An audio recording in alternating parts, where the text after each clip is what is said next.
កីឡាករបាល់ទាត់ម្នាក់ដែលបានតស៊ូពីក្មេងដើរលាងឡាននិងលេង freestyle តាមផ្លូវដើម្បីសុំលុយគេយកទៅឲ្យម្ដាយគាត់បានវិវត្តខ្លួនក្លាយជាកីឡាករដ៏ល្បីល្បាញនៅក្នុងទ្វីបអឺរ៉ុបគាត់ធ្លាប់លេងឲ្យក្លឹបធំៗជាច្រើនដូចជា FC Barcelona កំភ្លើងធំ Arsenal និង Manchester United ជាដើមម្នាក់នោះគឺ Alexis Sanchez ក៏ប៉ុន្តែទោះបីជា Alexis Sanchez គាត់ធ្លាប់បានសាងកេរ្តិ៍ឈ្មោះធ្វើព្យុះធ្វើភ្លៀងនៅក្នុងលីកធំៗទាំងអស់នឹងក៏ដោយបច្ចុប្បន្ននេះយើងសង្កេតឃើញថា Alexis Sanchez គឺកំពុងតែមានបញ្ហានៅក្នុងអាជីពបាល់ទាត់របស់គាត់ធ្ងន់ខ្លាំងមែនទែនរហូតដល់គាត់បច្ចុប្បន្ននេះ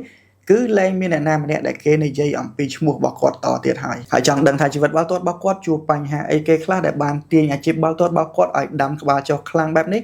វីដេអូមួយនេះខ្ញុំនឹងចូលទៅនិយាយជ្រៅអំពីជីវិតបាល់ទាត់របស់កីឡាករ Alexis Sanchez ហើយមុនចូលទៅក្នុងវីដេអូបងប្អូនអរគ្នាកុំភ្លេចចុច join Channel Telegram នៅក្នុង comment ដើម្បីទស្សនាការផ្សាយផ្ទាល់រៀងរាល់សប្តាហ៍ហើយក៏មានឱកាសឈ្នះអាវផងដែរកីឡាករ Alexis Sanchez គាត់កើតនៅថ្ងៃទី19ខែ12ឆ្នាំ1988នៅទីក្រុងមួយដែលមានឈ្មោះថា Tocopilla នៅក្នុងប្រទេស Chile សម្រាប់ទីក្រុង Tocopilla នេះគឺជាទីក្រុងដែលតូចមួយនៅក្នុងប្រទេស Chile ហើយក៏មិនសូវសម្បូរអ្នកមានប្រមាណដែរ Alexis Sanchez គឺជាក្មេងម្នាក់ដែលបានកើតនៅក្នុងក្រុមគ្រួសារមួយដែលមិនសូវមានភាពកក់ក្ដៅទេដោយសារតែមុខឪពុករបស់គាត់ក៏គាត់មិនដែលបានឃើញដូចគ្នាឪពុករបស់គាត់បានចាក់ចោលម្ដាយរបស់គាត់តាំងពីកំឡុងពេលដែលម្ដាយគាត់ពោះ Alexis Sanchez មកម្លេះហើយសូម្បីតែតកូលរបស់ Alexis Sanchez នេះក៏យកតកូលរបស់ម្ដាយមកប្រើដែរម្ដាយរបស់គាត់គឺមានឈ្មោះថា Martina Sanchez ដោយសារតែឪពុកទៅចោលបាត់ដូច្នេះគឺប្រើតកូលរបស់ម្ដាយគាត់ដែលកន្លែងនេះយើងអាចសម័យមើលបានថាជីវិតរបស់គាត់កាលពីកុមារភាពគឺមិនស្រួលទេទី1ពាក់ព័ន្ធជាមួយនឹងកត្តាជីវភាពក្រីក្រហើយទី2ពាក់ព័ន្ធជាមួយនឹងសុភមង្គលរបស់គាត់ក៏គាត់អត់មានដែរដោយសារតែម្ដាយរបស់គាត់ជាទូទៅគឺតែងតែរវល់លក់ដូរនៅផ្សារអត់មានពេលមើលថែគាត់ទេហើយដោយសារតែជីវភាពក្រុមគ្រួសាររបស់គាត់លំបាកខ្លាំងធ្វើឲ្យ Alexis Sanchez គាត់គឺជាក្មេងម្នាក់ដែលរឹងមាំខ្លាំងមែនទែនគាត់ចេះចេញជួយរកលុយម្ដាយរបស់គាត់តាំងពីគាត់នៅក្មេងដែលគាត់ធ្វើការងារមួយចំនួនដែលក្មេងៗអាចធ្វើបានទី1គឺគាត់បានដើរលាងឡានឲ្យគេទី2គឺគាត់ជួយយាមឡានយាមម៉ូតូឲ្យគេនៅពេលដែលគេមកផ្សារហើយការដែលគាត់បានធ្វើការងារស្រាលបែបនេះគឺវាបានផ្ដល់ជាចំណូលមួយផ្នែកទូចមួយមកឲ្យគាត់ដែរហើយរាល់ចំណូលដែលគាត់រកបានគឺគាត់តែងតែយកទៅឲ្យម្ដាយរបស់គាត់ជានិច្ចយើងក៏លេចមកមើលជីវិតរបស់ Alexis Sanchez ពាក់ព័ន្ធជាមួយនឹងបាល់ទាត់វិញ Alexis Sanchez គឺគាត់ស្រឡាញ់បាល់ទាត់តាំងពីក្មេងហើយគាត់តែងតែលេងបាល់ជាមួយនឹងក្មេងៗនៅក្នុងសហគមន៍របស់គាត់ហើយដោយសារតែគាត់មានទេពកោសល្យពីកំណើតមកល្អ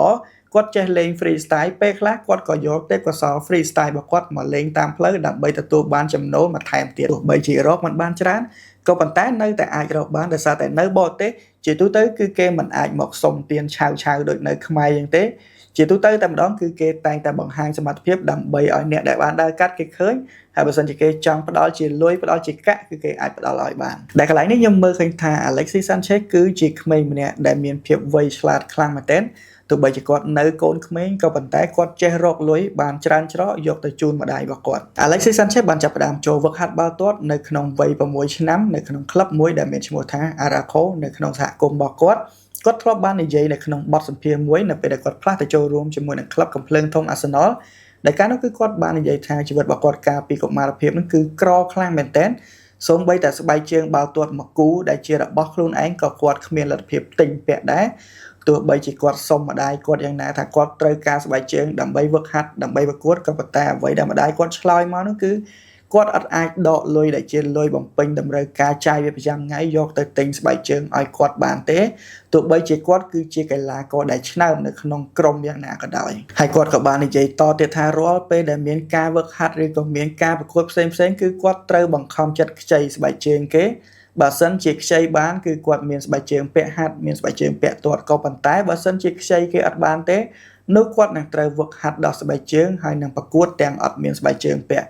ហើយសម្រាប់ការដែលលេងបាល់អត់ពាក់ស្បែកជើងរបស់គាត់នេះមួយផ្នែកវាក៏បានជួយឲ្យគាត់ក្លាយទៅជាកីឡាករមួយរូបដែលស្អិតជាមួយនឹងបាល់ខ្លាំងមែនទែនយើងឃើញថាសមត្ថភាពបណ្ដាលបាល់របស់ Alexis Sanchez គឺបណ្ដាលបាល់ជាប់ជើងបានល្អខ្លាំងមែនទែនហើយកាលពីក្មេងគេក៏បានដាក់រហស្សនាមមួយទៅឲ្យគាត់ដែលគេហៅគាត់ថាកប្រុកយើងដឹងស្រាប់ហើយថាសត្វកប្រុកគឺជាសត្វមួយដែលរហ័សរហួនខ្លាំងមែនទែនហើយគេដាក់រហស្សនាមឲ្យគាត់ថាកប្រុកឬក៏មិត្តភ័ក្តិគាត់ហៅគាត់ថាអាកប្រុកនេះគឺដោយសារតែគាត់ មានសមត្ថភាពល្អមានល្បឿនលឿនការបត់បែនបំលាស់ទីរបស់គាត់នឹងគឺលឿនខ្លាំងមែនទែនហើយសមត្ថភាពដ៏ល្អរបស់គាត់បែបនេះមកផ្នែកគាត់ក៏បាននិយាយថាវាក៏បានមកពីការលេងបាល់អត់មានស្បែកជើងពាក់រាប់សិបឆ្នាំនឹងផងដែរយើងឃើញថា Alexis Sanchez គឺគាត់លេងបាល់ពេលខ្លះមានស្បែកជើងពេលខ្លះអត់មានស្បែកជើងពាក់តាំងពីក្មេងរហូតដល់គាត់មានវ័យ15ឆ្នាំបងប្អូនអ្នកគ្នាប្រហែលជាឆ្ងល់ហេតុអីបានជាម្ដាយគាត់រងចាំតលតែគាត់មានវ័យ15ឆ្នាំទើបទិញស្បែកជើងឲ្យចម្លើយនោះគឺអ្នកដែលទិញស្បែកជើងឲ្យមិនមែនជាម្ដាយរបស់គាត់ទេម្ដាយរបស់គាត់នៅតែអត់មានលទ្ធភាពទិញស្បែកជើងឲ្យអញ្ចឹងស្បែកជើងនេះគឺជាកាដូមកពីអភិបាលក្រុងដោយសារតែគេឃើញថាសមត្ថភាពរបស់ Alexis Sanchez គឺជាកីឡាករដ៏ល្អមួយរូបដែលលេចធ្លោនៅក្នុងក្រុមខ្លាំងមែនទែនក៏ប៉ុន្តែអត់មានសម្ភារៈគ្រប់គ្រាន់ទេរកតែស្បែកជើងបាល់ទាត់ពាក់មួយគូក៏គ្មានដែរដូច្នេះខាងក្លឹបគេក៏បានស្នើសុំទៅអភិបាលក្រុងហើយអភិបាលក្រុងក៏យល់ព្រមដូច្នេះគាត់ក៏បានទម្លាក់កញ្ចប់លុយទិញស្បែកជើងមួយគូឲ្យ Alexis Sanchez ដែល Alexis Sanchez គាត់បាននិយាយថាអារម្មណ៍របស់គាត់ពេលនោះគឺគាត់ពិតជាសប្បាយចិត្តខ្លាំងមែនទែនស្បែកជើងមួយគូដែលជាស្បែកជើងដំបូងបំផុតនៅក្នុងឆាកជីវិតរបស់គាត់គឺគាត់មានវ័យ15ឆ្នាំជាងទើបគាត់ទទួលបានស្បែកជើងមួយគូដែលជារបស់គាត់ដែលគាត់បាននិយាយថាទោះបីជាត្រូវឈររងចាំគេយូរម៉ោងយ៉ាងណាក៏ដោយក៏គាត់នៅតែឈររងចាំឡានក្រុមហ៊ុន delivery ដែរព្រោះអីស្បែកជើងមួយគូដំបូងគេនេះគឺគាត់ពិតជារំភើបជាមួយនឹងស្បែកជើងនឹងខ្លាំងមែនទែនហើយដោយសារតែសមត្ថភាពដ៏ល្អរបស់គាត់នៅក្នុងឆ្នាំ2004នៅពេលដែលគាត់មានវ័យ15ឆ្នាំហ្នឹងគ្រូរបស់គាត់ក៏បានរុញឲ្យគាត់មកលេងនៅក្នុងក្លឹបអាជីពគឺក្លឹប Cobreloa គឺជាក្លឹបមួយនៅក្នុងលីកកំពូលប្រទេសឈីលីក៏ប៉ុន្តែការនោះដោយសារតែគាត់មានវ័យក្មេងពេកទើបតែ15ឆ្នាំគាត់ក៏បានចូលវឹកហាត់ជាមួយនឹងអ៊ុយគេសិនទោះបីជាវ័យ15ឆ្នាំមែនក៏ប៉ុន្តែគឺគាត់ជានិច្ចកាលតែងតែចូលលេងឲ្យអ៊ុយ21របស់ក្លឹប Cobreloa ជានិច្ចក្រោយមកទៀតនៅក្នុងឆ្នាំ2005 Alexis Sanchez មានវ័យ16ឆ្នាំគាត់ក៏ត្រូវបានក្លឹបប្រម៉ូតឲ្យមកលេងនៅក្នុងឈុតធំនៅក្នុងលីកកំពូលប្រទេសឈីលីវិញម្ដងសមត្ថភាពដ៏ល្អរបស់គាត់ទាំងបច្ចេកទេសលេងបច្ចេកទេសនៅក្នុងការបដើបាល់បច្ចេកទេសសុទ្ធបញ្ចូលទីធ្វើឲ្យគាត់កាលនោះគឺអាចរកគ្រាប់បាល់បានរហូតដល់9គ្រាប់ដែលបានទាក់ចិត្តក្លឹបធំៗជាច្រើននៅប៉ែកខាងអឺរ៉ុបហើយក្លឹបដែលបានចូលមកចរចាទិញយក Alexis Sanchez នៅកាលនោះគឺក្លឹប Udinese នៅក្នុងលីកកំពូល Serie A របស់ប្រទេសអ៊ីតាលីក្លឹប Udinese កាលនោះគឺបានចាយកញ្ចប់លុយរហូតដល់ 1.7 លានផោនសម្រាប់កីឡាករ Alexis Sanchez ដែលជាក្មេងម្នាក់ទើបតែមានវ័យ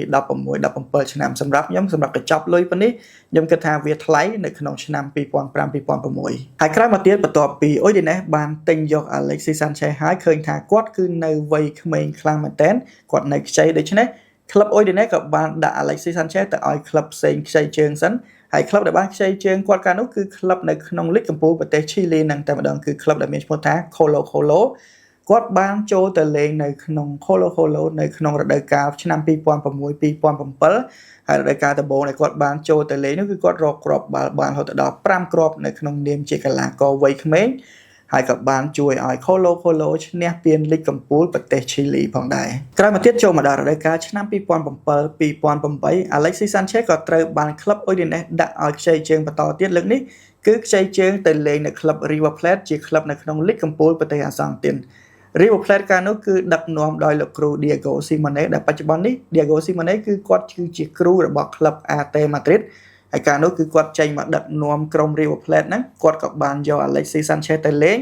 ហើយការដែល Alexis Sanchez ទៅលេងនៅក្នុងក្លឹប River Plate នោះរដូវកាលនោះគឺគាត់សុទ្ធបញ្ចូលទីបាន4គ្រាប់ហើយគាត់ក៏បានជួយឲ្យ River Plate ឈ្នះពានលីកកំពូលប្រទេសអាសង់ទីនផងដែរហើយទីបំផុតនៅក្នុងឆ្នាំ2008-2009ក្លឹប Udinese ក៏បានយក Alexis Sanchez ទៅលេងនៅអ៊ីតាលីជាផ្លូវការតែម្ដងបន្ទាប់ពីបានដាក់ឲ្យក្លឹបផ្សេងខ្ចីជើងអស់ពីរដូវកាល Alexis Sanchez បានទៅចូលរួមជាមួយនឹងក្លឹប Udinese ហើយក៏បានបង្ហាញខ្លួននៅក្នុងប្រកួតដំបូងនៅពេលដែល Udinese ប៉ះគ្នាជាមួយនឹងក្លឹប Juventus ក៏ប៉ុន្តែការបង្ហាញខ្លួននៅក្នុងប្រកួតដំបូងរបស់គាត់នោះគឺលទ្ធផលមិនល្អទេដោយ Udinese កាលនោះគឺបានចាញ់ Juventus នៅក្នុងលទ្ធផល 1-0 Alexis Sanchez បានទៅចូលរួមជាមួយនឹង Udinese នៅក្នុងរដូវកាលដំបូងគាត់បានចូលលេងចំនួន43ប្រកួតហើយគាត់សុទ្ធបញ្ចូលទីបានតែ5គ្រាប់ប៉ុណ្ណោះនៅក្នុងនាមជាកីឡាករវ័យក្មេងក៏ប៉ុន្តែ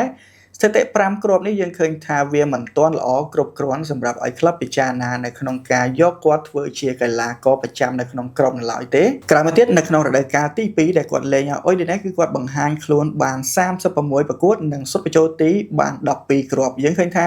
នៅក្នុងរដូវកាលទី2ដែល Sanchez លេងឲ្យ Udinese គឺគាត់ចាប់ផ្ដើមធ្វើល្អគាត់យល់ពីបាល់ទាត់អ៊ីតាលីបានច្រើនជាងមុនហើយក្រោយមកទៀតនៅក្នុងរដូវកាលទី3របស់គាត់នៅ Udinese ឆ្នាំ2010-2011 Alexis Sanchez គឺកាន់តែធ្វើបានល្អដែលកាលនោះគឺគាត់បានសុបបញ្ចូលទីរហូតដល់15គ្រាប់នៅក្នុង39ប្រកួតដែលគាត់បានលេងហើយក៏មានប្រកួតមួយដែលធ្វើឲ្យក្លឹបធំៗជាច្រើននៅក្នុងទ្វីបអឺរ៉ុបគេចាប់អារម្មណ៍អំពី Alexis Sanchez គឺនៅពេលដែល Udinese បានយកឈ្នះក្រុម Palermo នៅក្នុងលទ្ធផល7-0 ដែលនៅក្នុងការប្រកួតមួយហ្នឹងគឺ Alexis Sanchez រកគ្រាប់បាល់បានរហូតដល់4គ្រាប់ម្នាក់ឯងហើយគ្រាប់បាល់នីមួយៗគឺកើតចេញមកពីបច្ចេកទេសសុទ្ធសាធតែម្ដងយើងឃើញថា Alexis Sanchez គឺប៉ាកែរត់ក្រោយក្នុងខ្សែការពារគាត់ក៏មានល្បឿនល្អហើយការដែលគាត់រត់ដេញប្រេះបាល់គាត់ក៏ជាកីឡាករដែលឧស្សាហ៍ព្យាយាមដែរគឺ Alexis Sanchez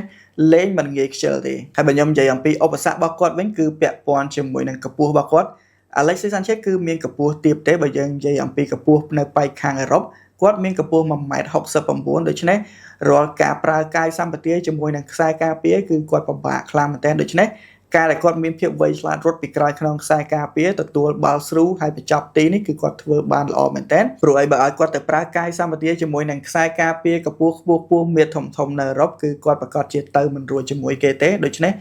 ការដែលលេងបែបនេះរបស់គាត់គឺជាការលេងដោយវៃឆ្លាតហើយលេងបានល្អមែនទែនយើងឃើញថានៅក្នុងឆ្នាំ2011 Alexis Sanchez កាលនោះគឺគាត់មានវ័យ23ឆ្នាំគាត់បានក្លាយទៅជា top striker គឺជាខ្សែប្រយុទ្ធដ៏ល្អម្នាក់នៅក្នុងចំណោមខ្សែប្រយុទ្ធល្អៗជាច្រើននៅក្នុងអ៊ីតាលី Serie A ហើយនៅក្នុងរដូវកាលទី3របស់គាត់នៅក្នុងឆ្នាំ2011នឹងដែរបន្ទាប់ពីចាប់រដូវកាលទៅក៏មានក្លឹបធំមួយចូលមកចរចាទិញយកគាត់នោះគឺក្លឹប FC Barcelona កាលនោះគឺដឹកនាំដោយលោកគ្រូវឹក Pep Guardiola ហើយក៏បានទិញយកគាត់នៅក្នុងតម្លៃខ្លួនដល់26លានអឺរ៉ូPep គឺត្រូវការកីឡាករដូចជា Alexis Sanchez ចឹងជាកីឡាករដែលលេងអត់ខ្ជិលបើសិនជាបាត់បាល់គឺត្រូវតែរត់តាមប្រេះយកបាល់មកលេងវិញឲ្យបានហើយបើនិយាយអំពីសមត្ថភាពរត់ក្រោយក្នុងខ្សែការពារ Alexis Sanchez ក៏ធ្វើបានល្អចំណុចល្អរបស់គាត់មួយទៀតនោះគឺការលេងនៅតំបន់ប្រយុទ្ធបានច្រើនរលដាក់គាត់នៅឆ្វេងក៏បាននៅស្ដាំក៏បានលេងជាប្រយុទ្ធចំក៏បានលេងជា second striker ក៏បានដែរដូច្នេះទិញ Alexis Sanchez គឺចំណេញខ្លាំងមែនទែនហើយចំអ្វីដែល Pep Guardiola គាត់ចូលចិត្តទៀតដូច្នេះទើបគាត់ទិញទៅហើយណាមួយនៅពេលនោះគឺកីឡាករ David Villa គាត់រងរបួសរ៉ាំរ៉ៃច្រើនពេកដូច្នេះជាមូលហេតុធ្វើឲ្យគ្រូត្រូវតែរកកីឡាករល្អផ្សេងទៀតមកចូលរួមជាមួយនឹងក្លឹប FC Barcelona ហើយសម្រាប់កីឡាករ Alexis Sanchez នៅកាលនេះគឺគាត់បាននិយាយថាគាត់គឺពិតជាសប្បាយចិត្តនៅក្នុងការមកចូលរួមជាមួយនឹងក្លឹបដ៏ធំបែបនេះព្រោះនៅបាសេគឺមាន superstar ល្អៗជាច្រើនដែលគាត់អាចរៀនសូត្រពីគេបានដូចជា Messi, Xavi និងកីឡាករកម្រិត world class ដទៃទៀតជាច្រើនដែលសុទ្ធតែជាកីឡាករល្អៗដែលអាចឲ្យគាត់រៀនសូត្របានពីកីឡាករទាំងអស់ហ្នឹងដូច្នេះនៅក្នុងរដូវកាល2011-2012 Alexis Sanchez ក៏បានផ្លាស់មកចូលរួមជាផ្លូវការជាមួយនឹងក្លឹបអ្នកមានបុណ្យ FC Barcelona ប្រកួតដំបូងដែលគាត់បានចូលលេងនោះគឺប៉ះគ្នាជាមួយនឹងក្លឹបដ៏ខ្លាំងគឺ Real Madrid នៅក្នុងជំនួប El Clasicoការលេងរបស់គាត់នៅក្នុងប្រកួតមួយហ្នឹងគឺ Alexis Sanchez ល្អខ្លាំងមែនទែនគាត់បានកលុកកីឡាកររបស់ Real Madrid យើងដឹងហើយថា Messi គឺគាត់បកកែកលុក Alexis Sanchez នៅក្នុងប្រកួតមួយហ្នឹងពេលដែលគាត់ចូលមកគាត់ក៏បកកែកលុកដូចគ្នាជាពិសេសកីឡាករ Marcelo គឺពិបាកនៅក្នុងការតាមបិទ Alexis Sanchez ខ្លាំងមែនទែន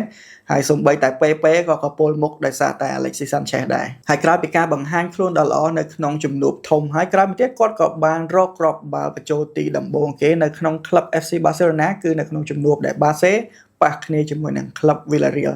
បើយើងនិយាយអំពីគ្រាប់បាល់ដែល Alexis Sanchez រកបាននៅក្នុងជំនួប El Clasico វិញគឺរងចាំរហូតមកដល់ខែ12នៅក្នុងជំនួប El Clasico សារជាថ្មីទើប Alexis Sanchez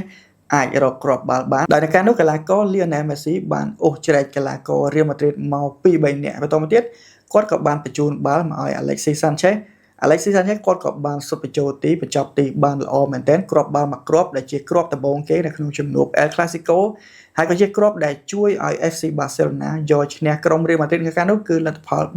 3-1ផងដែរយើងឃើញថានៅក្នុងរដូវកាលដំបូងដែល Sanchez មកលេងនៅ Barca គាត់ក៏មានបញ្ហារបួសខ្លះដែរក៏ប៉ុន្តែរបួសរយៈពេលខ្លីទេទោះបីជារបួសមែនគាត់ក៏នៅតែសុទ្ធបញ្ចូលទីបាន15គ្រាប់និងបញ្ជូនបាល់ឲ្យមិត្តរួមក្រុមរបស់គាត់សុទ្ធបញ្ចូលទីបាន5គ្រាប់ផងដែរនេះគឺជាស្ថិតិមួយដែលល្អសម្រាប់ខ្ញុំគឺល្អទោះបីជាវាមិនល្អខ្លាំងប៉ុន្តែវាល្អសម្រាប់កីឡាករដែលទើបតែផ្លាស់មកចូលរួមជាមួយនឹងក្លឹបថ្មីបែបនេះហើយមួយទៀតសម្រាប់រដូវកាលដំបូងនឹងដែរគាត់ក៏បានជួយឲ្យ FC Barcelona ឈ្នះពានបានរហូតដល់4ក៏ប៉ុន្តែពាន4នេះ គឺជាពៀនរាយរងទេមិនមែនជាពៀនធំដុំអីនោះទេក្រោយមកទៀតចូលមកដល់រដូវកាលទី2របស់គាត់ឆ្នាំ2012-2013 Alexis Sanchez គឺគាត់រកគ្រាប់បាល់សុទ្ធបញ្ចូលទីបាន11គ្រាប់ហើយគាត់ក៏បានជួយឲ្យក្រុម FC Barcelona ក្រងជើងឯកនៅក្នុងក្របខ័ណ្ឌ La Liga ហើយវាក៏ជាពាន La Liga ទី1ដែល Alexis Sanchez បានឈ្នះជាមួយនឹងក្លឹប FC Barcelona ផងដែរក្រោយមកទៀតចូលមកដល់រដូវកាលទី3របស់គាត់នៅក្នុងក្លឹប FC Barcelona វាគឺជារដូវកាលមួយដែលល្អខ្លាំងមែនទែនព្រោះAlexis Sanchez នៅកាលនោះគឺត្រូវបានគ្រូរុញឲ្យមកលេងប្រយុទ្ធចំតែម្ដងហើយការដែលគាត់លេងនៅក្នុងតួនាទីជាប្រយុទ្ធចំនេះគឺគាត់រកគ្រាប់បាល់សុទ្ធបញ្ចូលទីបានច្រើនខ្លាំងមែនទែននៅកាលនោះគឺគាត់សុទ្ធបញ្ចូលទីបានរហូតដល់21គ្រាប់នៅពេលដែល Alexis Sanchez រកគ្រាប់បាល់បានច្រើនបែបនេះអ្នកគាំទ្រ FC Barcelona ជាច្រើនក៏គាត់បានគិតថា Alexis Sanchez គឺគាត់បានចាប់ផ្ដើមស៊ាំជាមួយនឹងប្រព័ន្ធលេងដែលគ្រូចង់បានគាត់នឹងចាប់ផ្ដើមល្អជាងនឹងទៅទៀតនៅរដូវកាលក្រោយៗ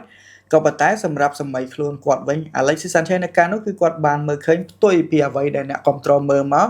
គាត់បានមើលឃើញថានៅក្នុងប្រព័ន្ធលេងរបស់ក្លឹប FC Barcelona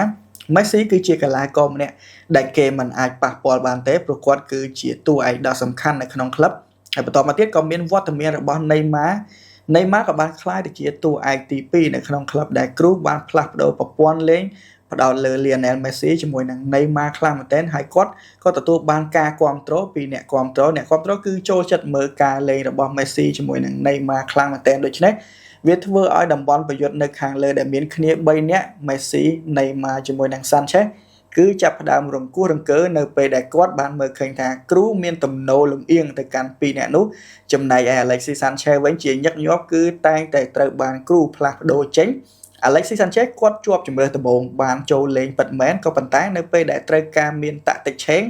គាត់គឺតែងតែត្រូវបានគ្រូផ្លាស់ប្ដូរចេញជានិច្ចដោយសារតែ Alexis Sanchez គាត់បានមើលឃើញអំពីចំណុចនេះហើយដែលធ្វើឲ្យគាត់គិតថាបើសិនជាគាត់នៅតែបន្តលេងនៅក្នុងក្លឹប FC Barcelona ទៀតនោះអាជីពបាល់ទាត់របស់គាត់នៅថ្ងៃអនាគតនឹងមានបញ្ហាព្រោះតែឱកាសលេងរបស់គាត់នោះគឺមិនដែលបានបង្ហាញខ្លួនបានជាប់លាប់នឹងគេទេហើយបន្ទាប់ពី Alexis Sanchez គាត់បានគិតបែបនេះហើយជាក់ស្ដែងគឺវាខុសឆ្លាស់ជាមួយនឹងអ្វីដែលអ្នកគាំទ្របានគិតមនុស្សមួយចំនួនគេគិតថាគាត់អាចនឹងបន្តស្នាក់នៅព្រោះអាជីពបាល់ទាត់របស់គាត់គឺចាប់ផ្ដើមល្អណាមួយបាសេក៏ជាក្លឹបមួយដែលខ្លាំងដែរក៏ប៉ុន្តែ Alexis Sanchez វិញគឺបានរកច្រកចេញហើយមានក្លឹបយក្សមួយគឺនៅក្នុងប្រទេសអង់គ្លេសដែលបានតាក់ទងមកកាន់ Alexis Sanchez នោះគឺក្លឹបកំភ្លើងធំ Arsenal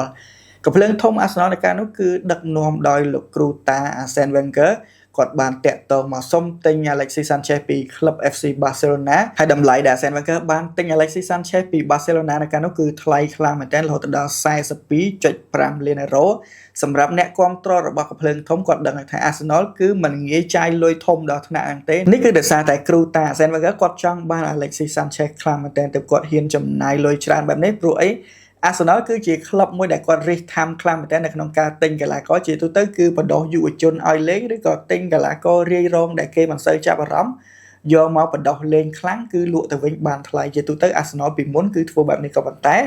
សម្រាប់ Alexis Sanchez មួយគឺក្លឹបហ៊ានចំណាយលុយទិញថ្លៃខ្លាំងមែនទែនគឺជាតម្លៃដែលថ្លៃកំណត់ត្រាតែម្ដងដែលអត់ដែលទិញខ្សែប្រយុទ្ធណាថ្លៃខ្លាំងបែបនេះទេដូច្នេះ Alexis Sanchez ក៏បានផ្លាស់មកចូលរួមជាមួយនឹងកំភ្លើងធំ Arsenal ជាផ្លូវការនៅក្នុងខែ7ឆ្នាំ2014រដូវកាលដំបូងរបស់គាត់នៅក្នុងក្លឹបកំភ្លើងធំ Arsenal នៅក្នុងឆ្នាំ2014-2015 Alexis Sanchez គឺធ្វើបានល្អខ្លាំងមែនទែនយើងឃើញថាគាត់បានចូលលេងនៅក្នុងពានរង្វាន់ English Premier League ជាលើកដំបូងនៅក្នុងប្រកួតដែល Arsenal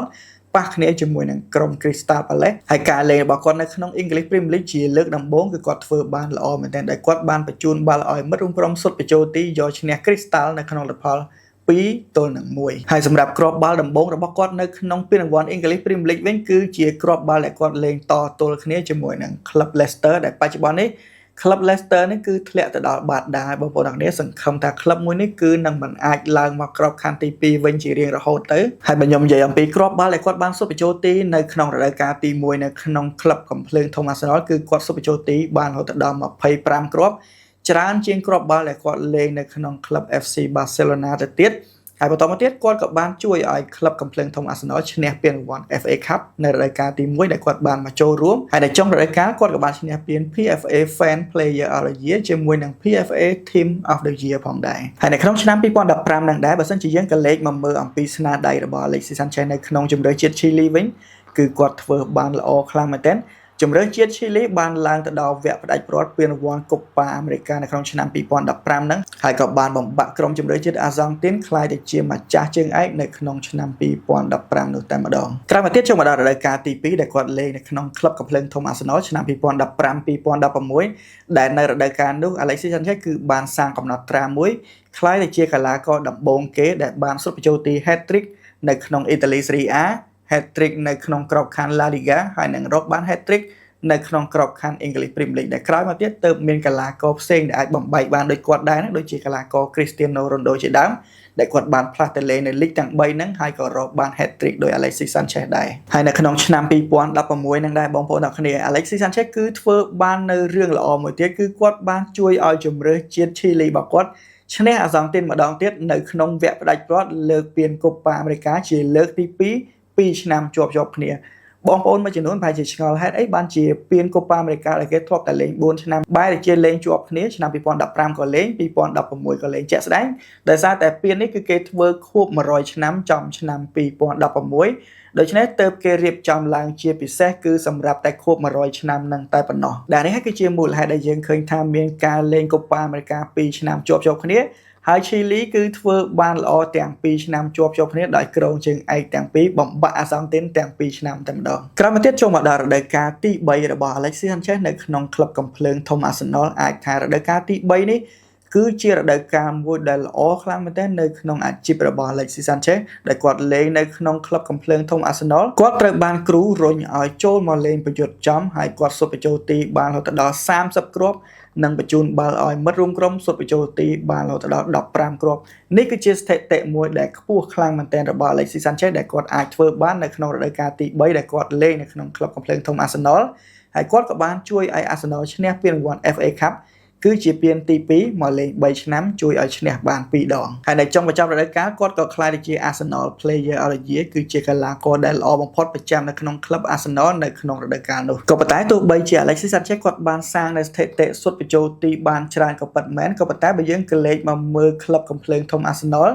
នៅក្នុងក្របខ័ណ្ឌ English Premier League នៅកាលនោះគឺក្លឹបជាប់ចំណាត់ថ្នាក់លេខ5ដែលធ្វើឲ្យគាត់អត់អាចលេងពានរង្វាន់ UEFA Champions League បានទេត្រូវធ្លាក់មកលេងពានរង្វាន់ Europa League ជាពានកម្រិតទី2នៅក្នុង FIBA Europe Alexis Sanchez គាត់មានអារម្មណ៍ថាគាត់អត់សូវសប្បាយចិត្តចំពោះការលេងនៅក្នុងពានកម្រិតទី2ទេគាត់ចង់ទៅរកក្លឹបណាដែលអាចទៅលេងនៅក្នុងពានកម្រិតទី1គឺ UEFA Champions League បានហើយកាលនោះក៏មានក្លឹបដែលតាក់ទងមកគាត់ដែរគឺក្លឹប Manchester City ដែលគ្រូដែលបានដឹកនាំក្រុម Manchester City នៅកាលនោះគឺជាអតីតគ្រូរបស់គាត់គឺលោកគ្រូ Pep ធ្លាប់ទិញគាត់យកទៅចូលរួមជាមួយនឹង FC Barcelona ហើយនៅពេលដែល Pep មកដឹកនាំ Man City គាត់ក៏ចង់បាន Alexis Sanchez យកទៅលេងបន្តទៀតដោយសារតែដឹងថា Alexis Sanchez គឺជាកីឡាករដែលស្រួលប្រើគឺជាកីឡាករដែលឧស្សាហ៍ព្យាយាមដេញបាល់ខ្លាំងមែនទែនគាត់ត្រូវចិត្ត Pep ដូច្នេះ Pep គឺនៅតែចង់បាន Alexis Sanchez ទៅចូលរួមជាមួយគាត់នៅក្នុងក្រុម Manchester City ការចរចាលក្ខខណ្ឌផ្ទាល់ខ្លួនរវាង Alexis Sanchez ជាមួយនឹងក្រុម Man City គឺត្រូវគ្នាអស់ហើយក្លឹបក៏បានតាក់ទងជាមួយនឹងកំភ្លើងធំ Arsenal ដែរក៏ប៉ុន្តែកំភ្លើងធំ Arsenal គេបានប្រាប់ថាឲ្យឈប់សិនដោយសារពួកគាត់ត្រូវការរកអ្នកមកជំនួសកន្លែង Alexis Sanchez ហើយកីឡាករដែល Arsenal បានដាក់គោលដៅនៅការនោះគឺ Thomas Lemar ដែលគាត់លេងនៅក្នុងក្លឹប AS Monaco Arsenal នៅការនោះគឺបានព្យាយាមតាមទិញ Thomas Lemar ខ្លាំងមែនទែនក៏ប៉ុន្តែចុងក្រោយគឺពួកគាត់រងបរាជ័យអត់អាចទិញ Thomas Lemar បានទេដែលជាមូលហេតុធ្វើឲ្យ Arsenal គឺអត់អាចលក់ Alexis Sanchez ទៅឲ្យ Man City ដូចគ្នាព្រោះអីបើសិនជាលក់ Sanchez បាត់ទៅតើអ្នកណាមកជំនួសកន្លែង Sanchez ដោយសារតែក្លឹបអត់មានអ្នកជំនួសកន្លែងគាត់ដូច្នេះគាត់ក៏បានអត់យល់ព្រមនៅក្នុងការលក់ Sanchez ទៅឲ្យ Man City ទេហើយការដែលកំភ្លើងធំ Arsenal ខាត់ Sanchez មិនឲ្យទៅចូលរួមជាមួយនឹង Man City នេះវាក៏បានคล้ายទៅជាចំណងបញ្ហាមួយដែលធ្វើឲ្យ Sanchez ជាមួយនឹង Arsenal គឺចាប់ផ្ដើមមើលមុខគ្នាលែងចំតាមពិតទៅ Arsenal ក៏គាត់ដឹងខ្លួនដែរថាបើសិនជាចង់ខាត់អ្នកដែលចង់ចាក់ចេញគឺវាពិបាកខ្លាំងមែនទែនយើងខាត់បានតែរូបរាងកាយរបស់គេទេចិត្តរបស់គេគឺគេលែងនៅជាមួយទៀតហើយបន្ទាប់មកទៀត Sanchez ក៏គាត់នៅតែលេងបើករដូវកាលជាមួយនឹង Arsenal ធម្មតាក៏ប៉ុន្តែទោះបីជាគាត់លេងធម្មតាមែនភាគីខាងក្លឹបក៏គេដឹងខ្លួនភាគីខាងកីឡាករក៏គេដឹងខ្លួនថានឹងមិនអាចនៅជាមួយគ្នាយូរទេបន្ទាប់មកទៀតទីផ្សារដោះដូរកីឡាករនៅក្នុងខែមករាក៏បានបើក Alexis Sanchez ក៏បានចរចាឡើងវិញជាមួយនឹងក្លឹប Manchester City ម្ដងទៀតក៏ប៉ុន្តែលើកនេះគឺពួកគាត់លេងកីឡាឆ្លាតដោយសារតែពួកគាត់ដឹងថា Alexis Sanchez គឺចិត្តអស់កុងត្រាដូច្នេះគឺគាត់មិនឲ្យតម្លៃថ្លៃទេគាត់ឲ្យតម្លៃថោក ដើម្បីឲ្យ Arsenal គឺទាល់ច្រកហើយលក់តម្លៃថោកទៅឲ្យពួកគាត់ក៏ប៉ុន្តែនៅពេលដែលក្លឹប Manchester City ឲ្យតម្លៃថោកពេកគឺ Arsenal អត់ព្រមលក់ឲ្យទេហើយអ្វីដែលអស្ចារ្យនោះគឺមានក្លឹបមួយទៀតចូលមកទិញ Alexis Sanchez គឺ Manchester United គ្រូបង្វឹក Jose Mourinho គឺជាគ្រូរបស់ Man U ในការដែលគាត់ស្រឡាញ់ទម្រង់លេងរបស់ Sanchez ខ្លាំងមែនទែនគាត់ក៏បានចរចាសុំទិញ Alexis Sanchez ពីក្លឹបកំភ្លើងធំ Arsenal ហើយអ្វីដែល Jose Mourinho បានចរចាជាមួយនឹង Alexis Sanchez ដែលជាលក្ខខណ្ឌមួយដ៏ល្អនោះគឺពាក់ព័ន្ធជាមួយនឹងប្រាក់ខែ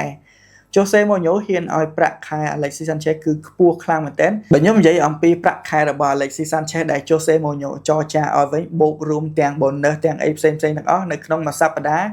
Alexis Sanchez យ៉ាងហោចណាស់ក៏រកបានខ្ទង់ 40,000 ទៅ 50,000 ដែរនៅក្នុងមួយសប្តាហ៍ហើយលក្ខខណ្ឌមួយទៀតដែល Man U ឲ្យមកល្អដែរនោះគឺ Henrik Mkhitaryan ដែលគេយកមកបដូរជាមួយនឹង Alexis Sanchez Arsenal មើលឃើញថាទី1គេអត់ចង់នៅទី2ក្លឹបលក់ក៏បានលុយដែរបើសិនជាទុកតទៀតនឹងអស់កុងត្រាគេដើរចេញទៅ free ដូច្នេះបាន Henrik Mkhitaryan នឹងបានលុយខ្លះដូច្នេះក៏ភ្លើងធំ Arsenal ក៏អូខេនៅក្នុងការលក់ Alexis Sanchez ឲ្យ Sanchez ទៅចូលរួមជាមួយនឹងក្លឹបដែលគាត់ចង់ទៅដើម្បីឲ្យគាត់បានលេងនៅក្នុងពានរង្វាន់ UEFA Champions League ហើយជាក់ស្ដែងបងប្អូនអ្នកគ្នាដឹងស្រាប់ហើយថាកំឡុងកាលនោះគឺ Man U គឺជាក្រុមដែលកាកក៏ប៉ុន្តែដោយសាររដូវកាលមុនគឺគាត់បានលើកពាន Europa League ដែលធ្វើឲ្យគាត់មានកៅអីលេងពានរង្វាន់ UEFA Champions League ដូច្នេះ Sanchez ទៅចូលរួមជាមួយនឹង Man U នឹងគឺពិតជាបានលេងពានរង្វាន់ UEFA Champions League របស់គាត់ពិតមែននៅថ្ងៃទី22ខែមករាឆ្នាំ2018 Alexis Sanchez ក៏បានផ្លាស់មកចូលរួមជាមួយនឹង Manchester United ជាផ្លូវការដោយបានសញ្ញេកុងត្រារយៈពេល4ឆ្នាំកន្លះជាមួយនឹងក្លឹបមួយនេះហើយអ្នកគាំទ្រជាច្រើនគឺគេគិតថា Alexis Sanchez មកចូលរួមជាមួយនឹង Man U នឹងក្លាយជាតួអង្គដ៏សំខាន់នៅក្នុងការជួយក្លឹបមួយនេះអ្នកគាំទ្រដាក់ក្តីរំពឹងទុកចំពោះគាត់ខ្លាំងគេក៏បានស្វាគមន៍យ៉ាងកក់ក្ដៅចំពោះគាត់ហើយលើសពីនេះទៅទៀតគេក៏បានផ្ដល់ជូននៅអាវលេខ7គឺជា iconic number នៅក្នុងក្លឹប Manchester United ទៅកាន់ Sanchez ក៏ប៉ុន្តែផ្ទុយពីការរំពឹងទុក Manchester United នេះគឺជាសុបិនអាក្រក់របស់កីឡាករជាច្រើនដែលបានខូចអនាគតនៅពេលដែលផ្លាស់ប្ដូរមកចូលរួមជាមួយនឹង Man U ហើយកីឡាករ Alexis Sanchez ក៏ជាម្នាក់នៅក្នុងចំណោមកីឡាករទាំងអស់នឹងដែរដោយសុបិនអាក្រក់របស់ Sanchez នោះគឺចាប់ផ្ដើមតាំងពីថ្ងៃដំបូងដែលគាត់បានទៅវឹកហាត់ជាមួយនឹង Manchester United គាត់បាននិយាយថាគ្រាន់តែមកព្រឹកដែលគាត់បានទៅវឹកហាត់ជាមួយនឹង Man U គឺគាត់បាននិយាយជាមួយនឹង agent របស់គាត់ដែរថាតើយើងមានវិធីអីនៅក្នុងការរំសាយកុងត្រាអត់ចូលរួមលេងជាមួយនឹង Manchester United វិញដែរឬក៏អត់ក៏ប៉ុន្តែ agent របស់គាត់បានប្រាប់គាត់វិញថាហួសពេលហើយដោយសារតែយើងបានសញ្ញេកុងត្រារយៈពេលច្រើនឆ្នាំជាមួយនឹង Man U រួចរាល់ហើយអស់ហើយដូច្នេះគឺគ្មានមធ្យោបាយណាដែលអាចបកក្រោយវិញបានទេ Alexis Sanchez ចំណាយរយៈពេលតែមួយព្រឹកទេមកចូលរួមវឹកហាត់ជាមួយនឹង Man U គាត់បានមើលឃើញអំពីរឿងរញ៉េរញ៉ៃជាច្រើននៅក្នុងក្លឹបមួយនេះដែលធ្វើឲ្យគាត់ព្យាយាមរកច្រកចេញក៏ប៉ុន្តែរកច្រកចេញមិនទាន់ទេធ្វើឲ្យគាត់បានគិតថាអាជីពបាល់ទាត់របស់គាត់គឺអាចនឹងមានបញ្ហានៅក្នុងក្លឹបមួយនេះហើយអ្វីដែល Alexis Sanchez បានគិតនោះគឺវាបានកើតឡើងពិតមែនបងប្អូនអរគ្នាអ្វីដែលខ្ញុំបានមើលឃើញនោះគឺមានចំណុចជាច្រើនចំណុចទី1នោះគឺពាក់ព័ន្ធជាមួយនឹងប្រព័ន្ធលេងសម្រាប់ Alexis គាត់លេងនៅក្នុងក្លឹបកំភ្លើងធំ Arsenal គឺគាត់ពិតជាមានសេរីភាពនៅក្នុងការលេងខ្លាំងមែនទែនក៏ប៉ុន្តែមកលេងក្រោមការដឹកនាំរបស់ Jose Mourinho គឺគាត់មានប្រព័ន្ធលេងរបស់គាត់ផ្សេងដោយមិនអនុញ្ញាតឲ្យ Sanchez លេងតាមអ្វីដែលគាត់ធ្លាប់បានលេងពីមុនមកទេត្រូវតែលេងតាមអ្វីដែលគ្រូប្រាប់ដូច្នេះប្រព័ន្ធលេងថ្មីរបស់ Jose Mourinho គឺធ្វើ Alexis គឺគាត់មានបញ្ហាខ្លាំងមែនទែនពាក់ព័ន្ធជាមួយនឹងការសម្របខ្លួនទៅនឹងទម្រង់លេងថ្មីរបស់គ្រូហើយមិនយូរប៉ុន្មានចំណុចទី2ដែលខ្ញុំបានមើលឃើញនោះគឺពាក់ព័ន្ធជាមួយនឹងទំនុកចិត្តបន្ទាប់ពីគាត់រកគ្រាប់អត់សូវបានគេចាប់ផ្ដើមរិះគន់គាត់ខ្លាំងទៅអ្នកគាំទ្រគេរំពឹងទុកខ្ពស់ពីគាត់ដូចគ្នាដោយសារគាត់ប្រាក់ខែច្រើនដូច្នេះការរំពឹងទុកពីគាត់ក៏ច្រើនទៅតាមនឹងដែរហើយបន្ទាប់ពីរកគ្រាប់បាល់អត់សូវបានអ្នកគាំទ្រ Man U ចាប់ផ្ដើមរិះគន់គាត់បណ្ដាញសារព័ត៌មានផ្សេងរិះគន់គាត់ Alexis Sanchez គឺចាប់ផ្ដើមបាក់ទៅតែម្ដងគាត់ខ្លាយជាកីឡាករម្នាក់ដែលលែងសូវមានទំនុកចិត្តនៅក្នុងការលេងទៀតហើយចំណុចទី3ដែលខ្ញុំបានមើលឃើញនោះគឺពាក់ព័ន្ធជាមួយនឹងបញ្ហាសុខភាព Alexis Sanchez តែម្ដងមិនថាសុខភាពផ្លូវកាយគាត់ក៏មានបញ្ហារបួសខ្លះសុខភាពផ្លូវចិត្តរបស់គាត់ក៏កាន់តែមានបញ្ហាទៅទៀតខ្ញុំមើលឃើញគឺដោយសារតែ Alexis Sanchez ពេលដែលគាត់ផ្លាស់ទៅចូលរួមជាមួយនឹង Man U គឺឃើញគាត់ចាស់ជាងមុនច្រើនខ្លាំងមែនតើនេះគឺដោយសារតែបញ្ហាដែលគាត់ stress គាត់របួសផ្លូវកាយផងគាត់របួសផ្លូវចិត្តផងហើយគាត់ stress ខ្លាំងមែនទែនហើយជាក់ស្ដែងបងប្អូនទាំងគ្នាពេលដែលគាត់ផ្ទេរទៅ Man U អាយុរបស់គាត់គឺទៅតែមានវ័យ29ឆ្នាំតែប៉ុណ្ណោះក៏ប៉ុន្តែរាងកាយរបស់គាត់គឺមើលទៅគាត់ចាប់ផ្ដើមទ្រុឌទ្រោមទាំងមុខមាត់ទាំងការលេងរបស់គាត់គឺដូចជាមនុស្សដែលវិវត្តទៅវ័យ35 36ឆ្នាំអញ្ចឹងអានេះដូចជាអ្វីដែលយើងតែងតែធ្លាប់ឮគេនិយាយនៅពេលដែលមនុស្សមានវិបត្តិមនុស្សគិតច្រើន stress ខ្លាំងរមជ្ឈបាយដោះស្រាយអត់ចេញយើងមើលឃើញទៅមនុស្សម្នាក់ហ្នឹងគឺគាត់ចាស់ជាងវ័យតែម្ដងហើយបន្ទាប់ទៅពី Alexis Sanchez ជួបជាមួយនឹងបញ្ហា3ចំណុចហ្នឹងដែលគាត់សម្របជាមួយនឹងទម្រង់លេងគ្រូអត់បានគាត់បាត់បង់ទំនុកចិត្តលើខ្លួនឯងត្រូវគេរិះគន់ច្រើនពេកហើយគាត់មានបញ្ហាសុខភាពផងអីផងធ្វើឲ្យគាត់ខ្លាយទៅជាកីឡាករបំរុងដោយពាក់កណ្ដាលរដូវកាលដែលគាត់បានផ្លាស់ប្ដូរទៅហ្នឹងគឺគាត់លេងបានតែ18ប្រកួតទេហើយសុទ្ធបញ្ចូលទីបានតែ3គ្រាប់តែប៉ុណ្ណោះហើយចូលមកដល់រដូវកាលទី2ដែលគាត់បានផ្លាស់ទៅចូលរួមជាមួយនឹង Manchester United នៅក្នុងឆ្នាំ2018-2019គឺជារដូវកាលមួយដែលកាន់តែយ៉ាប់យ៉ឺនសម្រាប់អាជីពបាល់ទាត់របស់គាត់ដែលគាត់បានចូលលេងចំនួន27ប្រកួតហើយគ្រាប់បាល់ដែលគាត់សុទ្ធបញ្ចូលទីបាននោះគឺមានតែ2គ្រាប់តែប៉ុណ្ណោះខ្ញុំមិនដែលឃើញអាជីពបាល់ទាត់របស់ Sanchez លេងនៅរដូវកាលណាដែលគាត់សុទ្ធបញ្ចូលទីបាន2គ្រាប់ដូចលេងនៅ Man U នេះទេហើយបើយើងសរុបទៅរយៈពេល1ឆ្នាំកន្លះដែល Sanchez មកចូលរួមជាមួយនឹង Manchester United ជាមួយនឹងប្រាក់ខែច្រើនមហាសាលនេះ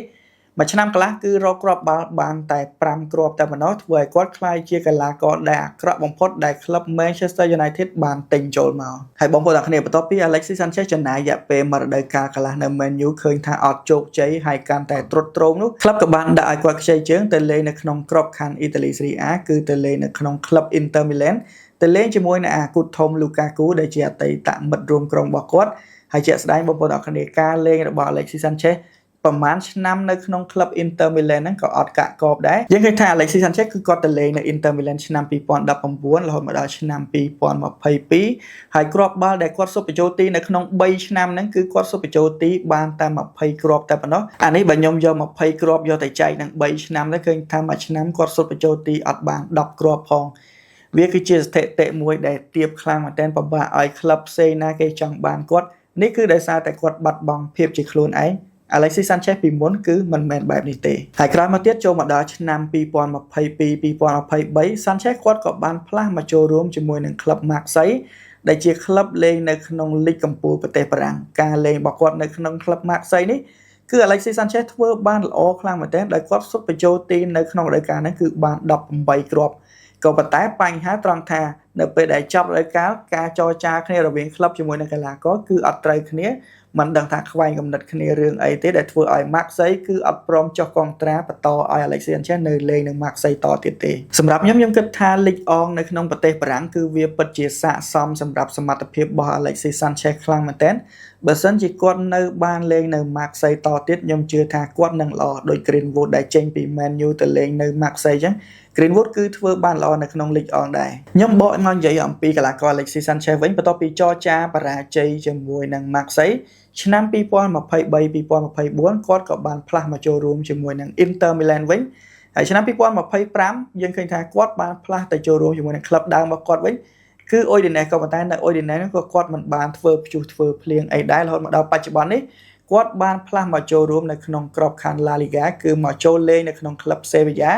ហើយបច្ចុប្បន្ននេះបងប្អូនអ្នកនាង Alexis Sanchez គឺគាត់មានវ័យច្រើនហើយវ័យរបស់គាត់គឺចាប់ផ្ដើមជ្រេហើយឥឡូវនេះគឺមានវ័យ37ឆ្នាំបាត់ទៅហើយបើខ្ញុំនិយាយអំពីស្ថិតិដែលគាត់លេងនៅ Sevilla វិញគឺគាត់លេងបាន27ប្រកួតនិងសុទ្ធបញ្ចូលទីបានតែ4គ្រាប់តែប៉ុណ្ណោះដូច្នេះបើយើងនិយាយអំពីអាជីពបាល់ទាត់របស់ Sanchez ខ្ញុំជឿថាអាចមួយឆ្នាំឬក៏2ឆ្នាំទៀតយ៉ាងយូរគាត់នឹងចូលនិវត្តន៍យើងឃើញថាអាជីពបាល់ទាត់របស់គាត់ពីអស្ចារ្យខ្លាយទៅជាមានបញ្ហាបាត់បង់ភាពជាខ្លួនឯងធ្លាប់ជាកីឡាករមួយដ៏ខ្លាំងក៏ប៉ុន្តែនៅពេលដែលគាត់បរាជ័យនៅពេលដែលគាត់ផ្លាស់មកចូលរួមជាមួយនឹង Man U បាត់បង់ភាពជាខ្លួនឯងហើយគឺរកខ្លួនឯងវិញលែងឃើញតែម្ដងខ្ញុំពិតជាអាណិត Alexis Sanchez ខ្លាំងមែនទែនព្រោះអីខ្ញុំក៏ជាម្នាក់ដែលចូលចិត្តមើលការលេងរបស់គាត់ដែរហើយសម្រាប់ខ្ញុំផ្ទាល់ខ្ញុំគឺពិតជាសោកស្ដាយខ្លាំងមែនទែនគាត់គឺមិនគួរសម្រេចចិត្តចាកចេញពីក្លឹបកំភ្លើងធំ Arsenal ទេគាត់គួរតែទ្រាំជាមួយនឹងក្លឹបមួយនេះព្រោះឲ្យក្លឹបមួយនេះគឺវាត្រូវជាមួយនឹងទម្រង់លេងរបស់គាត់មិត្តរួមក្រុមក៏ល្អគ្រូបង្វឹកក៏ល្អគ្រាន់តែលទ្ធផលរួមធ្វើអត់បានល្អបើមិនជាគាត់ទ្រាំជួយក្លឹបឲ្យបានលេង UCL ឡើងវិញអានេះគឺជាជំរើសមួយដែលល្អខ្លាំងមែនទែនអ្វីដែលខ្ញុំរៀនសូត្រអំពីជីវិត Alexis Sanchez ខ្លាំងជាងគេរាល់ពេលដែលយើងចង់ផ្លាស់ប្ដូរអ្វីមួយគឺត្រូវតែសិក្សាឲ្យបានច្បាស់ ដូចជាការបដូរការងារឬក៏ការបដូរសាលាឬក៏បដូរអីក៏ដោយត្រូវតែសិក្សាអំពីកន្លែងថ្មីនឹងឲ្យច្បាស់មែនទែនព្រោះអីបើសិនជាការផ្លាស់ប្ដូររបស់យើងមានបញ្ហាមិនថាបដូរការងារបដូរសាលាឬក៏បដូរអីក៏ដោយបើសិនជាវាមានបញ្ហាហើយចង់កែប្រែឡើងវិញចង់បកក្រោយគឺវាពិតជារឿងមួយដែលពិបាកខ្លាំងមែនទែននេះគឺជាអ្វីដែលយើងគួរតែរៀនអំពីរឿងបរាជ័យរបស់ Alexis Sanchez មក apply នៅក្នុងជីវិតជាក់ស្ដែងរបស់យើងទាំងអស់គ្នាក៏ប៉ុន្តែទោះបីជាអាជីពបាល់ទាត់របស់គាត់មានបញ្ហាខ្លាំងយ៉ាងណាក៏ដោយយើងក៏លេចមកមើលនៅក្នុងជម្រើសជាតិ Chile របស់គាត់វិញជាក់ស្ដែងនៅក្នុងជម្រើសជាតិ Chile គាត់គឺជា hero មួយដែលល្អដែលគាត់មានគ្រាប់បាល់សុទ្ធបញ្ចូលទីច្រើនជាងគេរហូតដល់51គ្រាប់ហើយក៏ជាកីឡាករជម្រើសជាតិដែលបានបង្ហាញខ្លួននៅក្នុងជម្រើសជាតិ Chile ច្រើនជាងគេដែរគឺរហូតដល់168ប្រកួតហើយអ្វីដែលជាស្នាដៃរបស់គាត់នោះគឺគាត់បានជួយជម្រើសជាតិ Chile ឲ្យឈ្នះ Copa America បានរហូតដល់2ដងហើយពេលខ្ញុំផ្ទាល់ខ្ញុំពិតជាស្រឡាញ់ទម្រង់លេងរបស់ Alexis Sanchez ហើយខ្ញុំក៏សោកស្ដាយចំពោះការបាត់បង់ខ្លួនឯងរបស់ Alexis Sanchez ដែរវីដេអូអំពី Alexis Sanchez គឺមានប៉ុណ្ណេះអរគុណ